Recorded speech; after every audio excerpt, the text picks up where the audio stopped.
What I want to talk about today is very meaningful to me. It's a great honor for me to be here today addressing issues of librarianship in honor of Philip S. Ogilvie. As we have heard already, Phil Ogilvie was the state librarian of North Carolina from December 1st, 1965 to January 24th, 1976.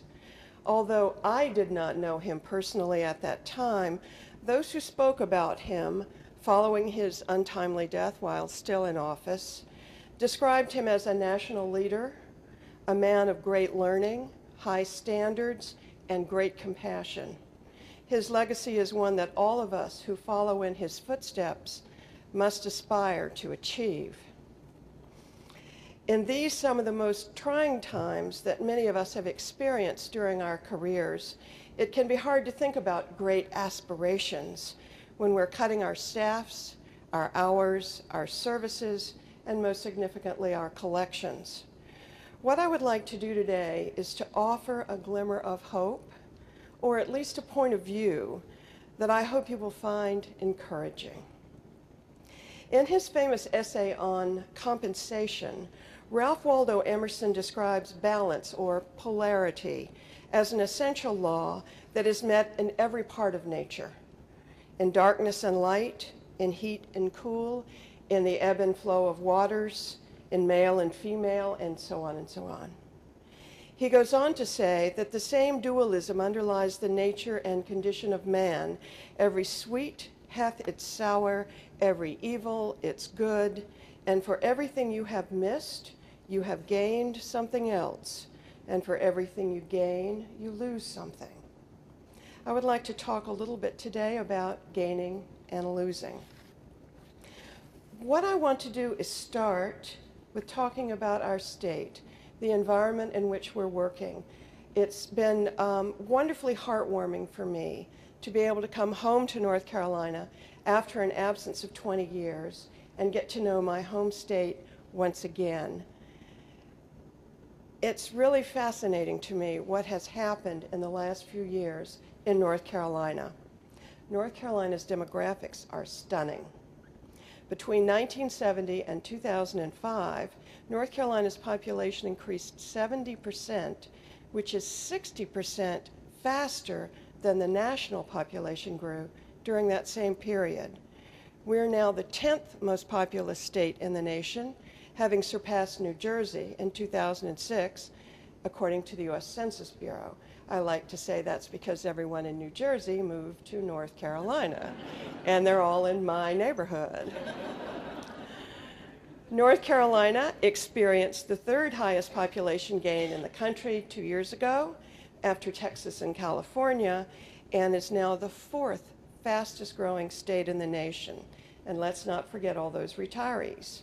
North Carolina is the third state in the nation after Arizona and Florida, attracting people age 60 or older who move from one state to another. This was something else that I found quite interesting. Atlas Van Lines does its own survey, does statistical reporting of its own moves, those that its company does. And they do an outline of migration patterns, inbound and outbound, across the United States and Canada. North Carolina is the only state in the nation that has had more people moving in than moving out every year for the past 10 years. The only other district that has that same record is the District of Columbia, but none of the other 49 states had more people every year for 10 years moving in rather than moving out.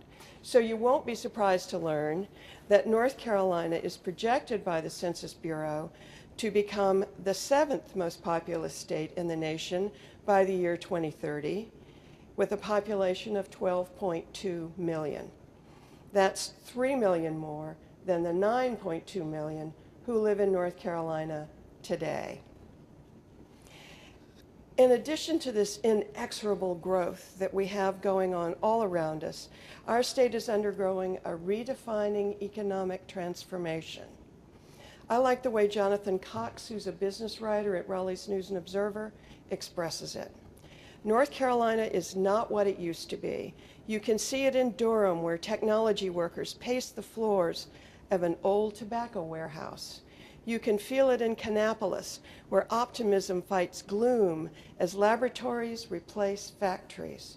You can hear it in Wilmington, where engineers discuss the future of nuclear power. The state is evolving from a furniture workshop to a scientific workbench, from a land of farmers to a land of bankers. Peter Drucker first defined the knowledge economy as far back as 1993 in his book, The Post-Capitalist Society, noting that the basic economic resources, that is, the means of production, are no longer capital, natural resources, and labor. The basic economic resource is and will be knowledge.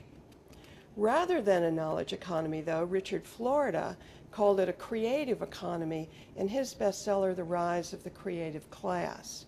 He sees creativity, the creation of new forms out of knowledge, as the key driver. In his formulation, knowledge and information are the tools and materials of creativity. Innovation, in whatever form it takes, is the product.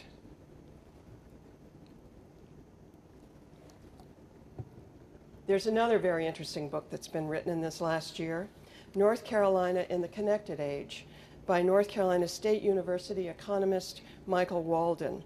He describes the evolution of our state's economy from the 20th century's big three, furniture, textiles, tobacco, to the 21st century's big five, technology, pharmaceuticals, banking, food processing, and vehicle parts. Who knew? A generation ago, he says, we were a state dependent on low-wage manufacturing. Over 500,000 jobs were in textiles, furniture, and tobacco, but the salaries weren't high, and our state's per capita income was only 80% of the national average.